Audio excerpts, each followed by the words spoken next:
ఓం శ్రీకృష్ణ పరబ్రహ్మణే నమః. ఓం శ్రీ పరమాత్మనే నమః. లోకంలో ఏది శాశ్వతం కాదు, జగత్తు శాశ్వతం కాదు, ఆత్మ మాత్రం శాశ్వతం. పుట్టింది ప్రతిదీ చనిపోతుంది, చనిపోయింది మళ్ళీ పుడుతుంది అనేటటువంటిది ఈ వేదాంతాన్ని కృష్ణ పరమాత్మ గీత ద్వారా అర్జునుడికి బోధిస్తున్నాడు. ఎందుకొరకు ఈ విధంగా బోధించడం అని అంటే, ఎదురుగా ఉన్నటువంటి వాళ్ళు చనిపోతారు నా బాణాల వల్ల, వాళ్ళంతా బంధువులు గురువులు అని ఎప్పుడైతే విషాదంలో అర్జునుడు పడ్డాడో అప్పుడు చెప్తూ ఉన్నటువంటి అంశం ఇది. అందుకొరకని చెప్పేసి పుట్టిన ప్రతి వ్యక్తికి చావు తప్పదు, చచ్చిపోయిన ప్రతి వ్యక్తి మళ్ళీ పుట్టక తప్పదు అనేటటువంటి సిద్ధాంతాన్ని కృష్ణ పరమాత్మ బోధిస్తున్నాడు. ఎలాగంటే, జాతస్య హి ధ్రువో మృత్యు ధ్రువం జన్మమృతస్య చ తస్మాదపరిహార్యేర్థే నత్వం శోచితుమర్హసి. జననమొందిన చావు తప్పదు, చచ్చిపోయిన పుట్టు తప్పదు, తప్పశక్యని కాని దీనికి దుఃఖమొందుట తగదో అన్నాడండి. జననమొందిన చావు తప్పదు, చచ్చిపోయిన పుట్టుక తప్పదు, తప్పశక్యము కాని దీనికి దుఃఖమొందుట తగదు అని. ఇది ఒక తిరిగే చక్రం లాంటిది ఈ జీవితం. వస్తారు, లోకం చూస్తారు, వెళ్ళిపోతారు, మళ్ళీ వస్తారు, లోకంలో పని చేస్తారు, వెళ్ళిపోతారు. ఈ సృష్టి నిరంతరం ఈ విధంగా జరిగేదే. అందుకొరకే జాతస్య హి ధ్రువో మృత్యు అనేది ఇది ఒక సామెతగా, లోకోక్తిగా జనవ్యవహారంలో వ్యాప్తమైంది. పుట్టినది చావక తప్పదు అని ఆ అర్థం.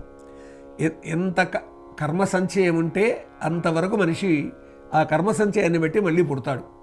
అంటే ఇక్కడ పునర్జన్మ సిద్ధాంతాన్ని కృష్ణ పరమాత్మ చెప్తున్నటువంటి దానిని మనం ఏ విధంగా భావించాలి అని అంటే, మనం అంటే సనాతన ధర్మం చెప్తూ ఉన్నటువంటి తత్వం ప్రకారంగా కర్మ సంచయం ఉంటే, అంటే తాను మంచి పని చేసి ఉన్నట్టయితే మళ్ళీ తాను జన్మిస్తాడు, ఆ పుణ్యం ఉంటుంది కాబట్టి. తాను చెడ్డ కర్మ చేసి ఉన్నట్టయితే ఫలితం అనుభవించడానికి మళ్ళీ జన్మిస్తాడు. కానీ చెడు మంచి రెండు ఏవీ లేవు, అన్నీ సమానంగా ఉన్నాయి అనుకుంటే ఈ జీవాత్మ విశ్వాత్మలో కలిసిపోతుంది. అసలు ఈ సృష్టికి సంబంధించి వేదాంతం చెప్తూ ఉంది, విశ్వాత్మ నుంచి ఈ జీవాత్మ వస్తుంది ఓ కిరణ రూపంలో లోకంలోకి. అలా వచ్చినటువంటి ఈ జీవాత్మ తాను మంచి చేసినా చెడు చేసినా అవి మిగిలి ఉన్నట్టయితే మళ్ళీ జన్మ ఉంటుంది.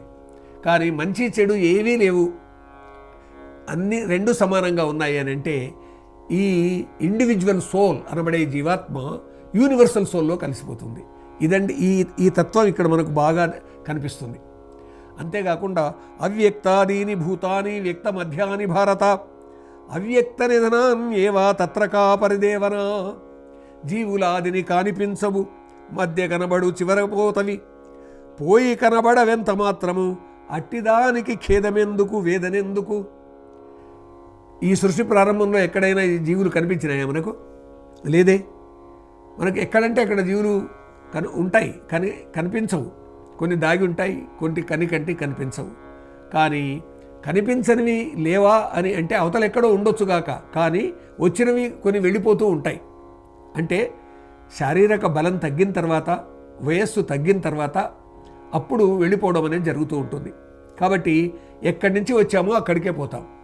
కాబట్టి ఈ జీవాత్మ అనేది విశ్వాత్మ నుంచి వచ్చిందని, ఆ విశ్వాత్మలో కలిసిపోయింది అని ఈ సిద్ధాంతం చెప్పుకోవడం అనేది ఉదాహరణగా కృష్ణ పరమాత్మ చెబుతూ, పుట్టుక తప్పదు, చావు తప్పదు, చచ్చిపోయిన తర్వాత మళ్ళీ పుట్టుక తప్పదు అని చెప్పేసి తప్పశక్యము కాని దీనికి దుఃఖమొందుట తగదు అన్నాడు.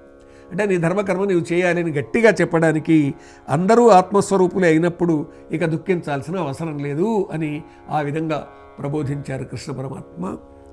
ఎత్ర యోగేశ్వర కృష్ణో ఎత్ర పార్థో ధనుర్ధరః తత్ర శ్రీర్విజయో భూతిః ధ్రువా నీతిర్మతిర్మమ.